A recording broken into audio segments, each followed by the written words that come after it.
primeira pergunta que sempre vem é por que algumas empresas têm times vencedores e outras empresas não têm times tão vencedores assim. Isso acontece porque, basicamente, times vencedores eles precisam ser construídos. O time vencedor não aparece do nada, como fosse um passo de mágica. Ele precisa ser construído. Isso começa com o empresário entender que ele precisa parar e construir um time de vencedores para poder melhorar o desempenho e, consequentemente, o resultado da sua empresa. Eu costumo dizer que tem dois tipos de construção que você tem que fazer. A primeira começa olhando para dentro de casa. Para dentro de casa o quê? Para os seus colaboradores que você tem hoje dentro da sua empresa. E a segunda, tá, ela começa você olhando para fora, né, para a sua porta de entrada. E na porta de entrada você tem oportunidades, né, se você mudar a maneira como você contrata. Mas vamos falar primeiro aqui dessa construção de equipe com a equipe que você já tem dentro de casa. Né? Essa construção número 1, ela começa com a sua equipe. E a primeira coisa que você precisa fazer, se você quer transformar a sua equipe numa equipe vencedora, você precisa fazer uma avaliação da sua equipe, olhando para dentro, para você entender quem é quem na sua equipe. Quando você faz uma avaliação já com quesitos pré-determinados, né, onde você vai avaliar cada um dos seus colaboradores, aí você faz essa avaliação, o que você vai exatamente começar a entender quem é quem, porque às vezes numa empresa menor, o empresário acha que conhece todo mundo e acha que ele sabe quem é quem, mas é completamente diferente de você achar, de você avaliar e de você fazer uma avaliação estruturada onde cada um sai lá no final com um grau, com uma nota que você vai atribuir em cada quesito. E aí você vai pegar essa nota e de acordo com a função que a pessoa vai estar ocupando, você vai poder saber se aquela pessoa ela serve ali para aquela função, ela está apta naquela função ou não.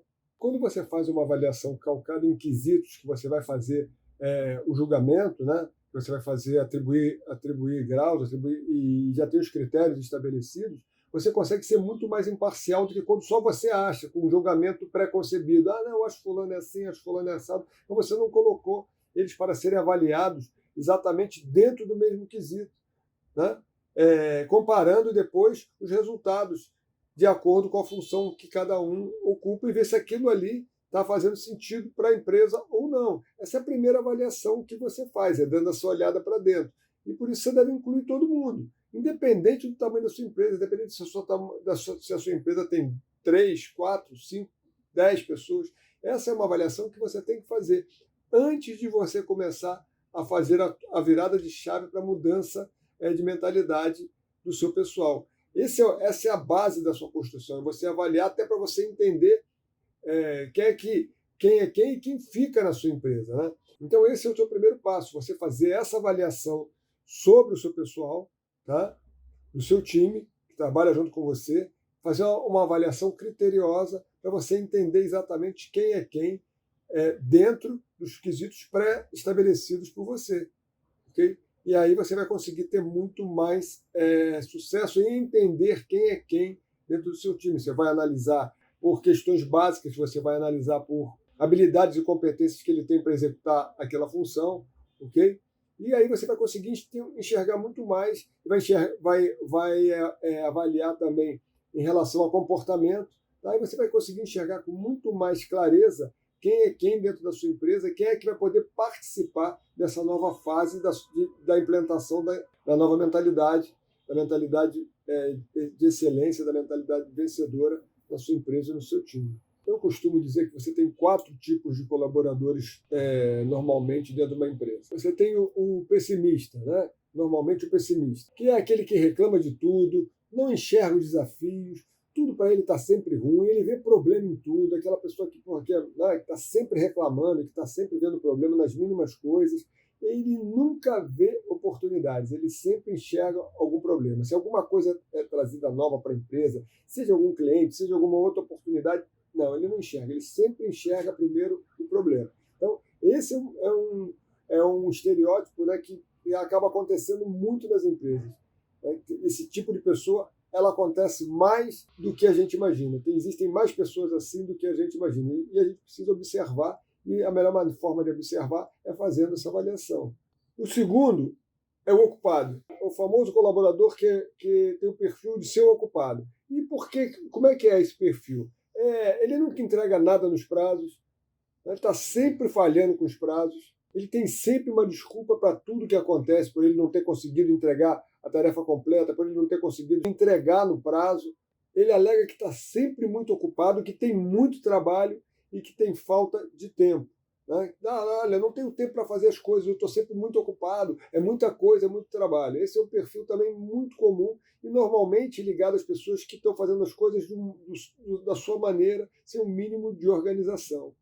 Então, é um perfil bastante comum e é um perfil também que as pessoas são relutantes, elas sempre querem, vão sempre atribuir, elas não estarem conseguindo dar conta das suas tarefas, a falta de tempo. O terceiro é o que eu chamo do terceirizador de problemas. Para ele, sempre tudo é um problema. Então, às vezes, o problema não é o sistema, o problema são os clientes, o problema é o chefe imediato, é o líder dele imediato. O problema são as pessoas, o problema é o mundo, o problema são os planetas. Né? Então, esse tipo de colaborador, você também tem que identificar, tá? Para avaliar direitinho como é que você vai lidar com essa situação. E você tem aí o último perfil do colaborador, que é aquele colaborador que quer crescer. Né? Que você vê claramente que às vezes ele não está preparado para executar determinada função, mas ele quer crescer, ele tem vontade, ele tem disposição, ele tem disponibilidade, ele é mais disciplinado do que os outros. Esses são os tipos de colaboradores que você precisa, quando você enxergar, muitas das vezes são os seus diamantes brutos, que você lapidando, dando oportunidades, treinando, trazendo para próximo da empresa, para o novo momento da empresa, você consegue ter muitos bons resultados com eles. E aí agora chega uma hora que você tem que definir. Você tem que definir o quê? Quem vai fazer parte do seu time? Quem é que você acha que vai ter aderência com essa nova mentalidade que você vai querer implantar? E quem que você vai treinar? Quem vai ser treinado? Tá? E quem não vai fazer parte do seu time? Quem você vai ter que desligar? Não tem jeito. Algumas pessoas não vão conseguir fazer parte do seu time, não vão conseguir fazer parte do novo momento da empresa, não vão entender, vão ser reativos. Okay? Vão lutar contra essa mudança, vão querer voltar a trabalhar no modelo antigo, vão querer insistir no modelo antigo. E essas pessoas acabam sendo um obstáculo para você conseguir implantar uma nova mentalidade da sua empresa. E você tem que entender isso. Obviamente, você oferece oportunidades, mas você tem que entender que quando mesmo você está oferecendo oportunidade, quando mesmo você oferecendo treinamentos, quando mesmo você oferecendo uma nova perspectiva dentro da empresa, aquela pessoa não quer. Ela não quer participar disso, porque ela se recusa e se nega. Você não pode ficar com uma pessoa que ela acaba virando uma barreira para você conseguir implantar uma nova mentalidade vencedora dentro do seu time. Então, infelizmente, nesse caso, você vai ter que acabar desligando essa pessoa. Isso procurando uma outra. Aí você vai entrar no segundo ponto, que nós vamos falar mais à frente, que é a questão da porta de entrada. Depois que você define que a pessoa não vai fazer parte do time, você tem que definir quando você vai desligar essa pessoa. E normalmente, isso tem que ser um processo que ele corra da melhor maneira possível. Você deve evitar, como às vezes muitas empresas acabam fazendo, de fritar o colaborador. Porque fritar o colaborador é muito ruim, você passa uma mensagem muito ruim para a equipe. Então você tem que ver a melhor maneira de você desligar o colaborador e por que você está desligando ele. E é muito importante também você oferecer um feedback desse desligamento.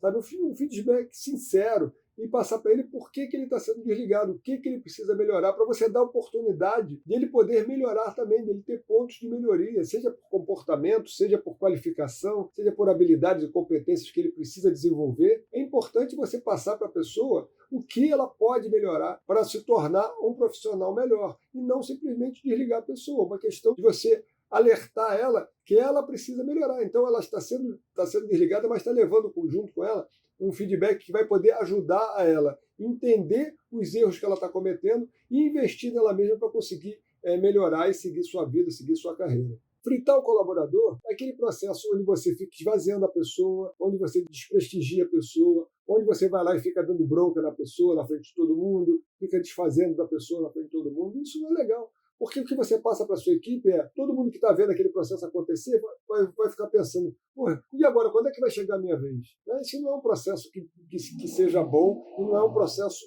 honesto de você fazer com o seu colaborador. Então, se você entende que ele, de repente, não pode mais fazer parte do seu time, você tem que procurar ser honesto e se oferecer com o feedback uma oportunidade de melhoria para ele. Entendeu? E depois você vai também dar um feedback para o seu time do porquê que aquele colaborador foi desligado. Tá? Quais são as razões, quais são os motivos. E a sua equipe também vai entender. Porque se a sua equipe toda está vivendo um outro momento, se a sua equipe está querendo crescer, está querendo tá acreditando na sua empresa, ela vai claramente entender que aquele colaborador não estava alinhado com as novas diretrizes da empresa, com as novas diretrizes do seu negócio. O treinamento, para você enquadrar as pessoas numa nova mentalidade, né, você deve começar deixando claro quais são os procedimentos, quais são as normas, né, e quais são os procedimentos que vão nortear essa nova mentalidade, ok? Os comportamentos que serão e os que não serão aceitos pela empresa a partir de agora. Os processos, né? Os processos, como é que serão feitas as execuções a partir de agora, as entregas de cada um, o que cada colaborador tem que entregar para a empresa, o que será definido como a conclusão de cada tarefa e como ele vai fazer, e como ele vai executar essa tarefa. E também você definir como é que vão ser os fluxos de trabalho, ou seja, como é que vai funcionar o fluxo de trabalho entre as pessoas e os outros setores. Isso independe do tamanho da empresa. Volto a dizer, eu friso muito isso, porque às vezes 3 pessoas trabalhando, uma empresa pequena com apenas 3 pessoas trabalhando, às vezes ela gera muito mais confusão interna, né, a nível de processos e a nível de como as coisas estão sendo realizadas, do que às vezes uma empresa muito maior, que tem muito mais gente e que está muito mais organizada. Okay? Então, é importante alinhar como vai funcionar o trabalho, alinhar as novas expectativas, alinhar qual vai ser a nova mentalidade da empresa, alinhar qual vai ser o objetivo e como serão feitas as execuções, tá? Baseado nos processos que forem definidos, ok? E qual vão ser as entregas de cada colaborador, da execução de cada tarefa. E alinhar esse fluxo de trabalho entre as pessoas e os setores, okay? Para as empresas que tiverem de alguns setores mais estruturados. Para quê? Para que o trabalho flua. Porque é muito importante que as pessoas entendam o seguinte, que não é simplesmente você fazer a sua tarefa e jogar lá para frente.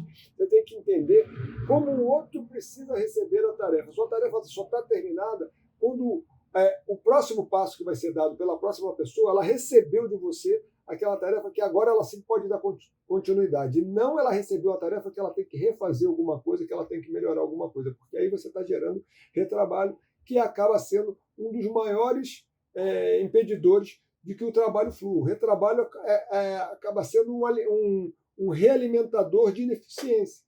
E é aí que muitas das vezes o seu resultado escorre pelos dedos e você nem percebe, você nem dá conta. Então, é preciso alinhar todas essas expectativas para você conseguir implantar a nova mentalidade da sua empresa.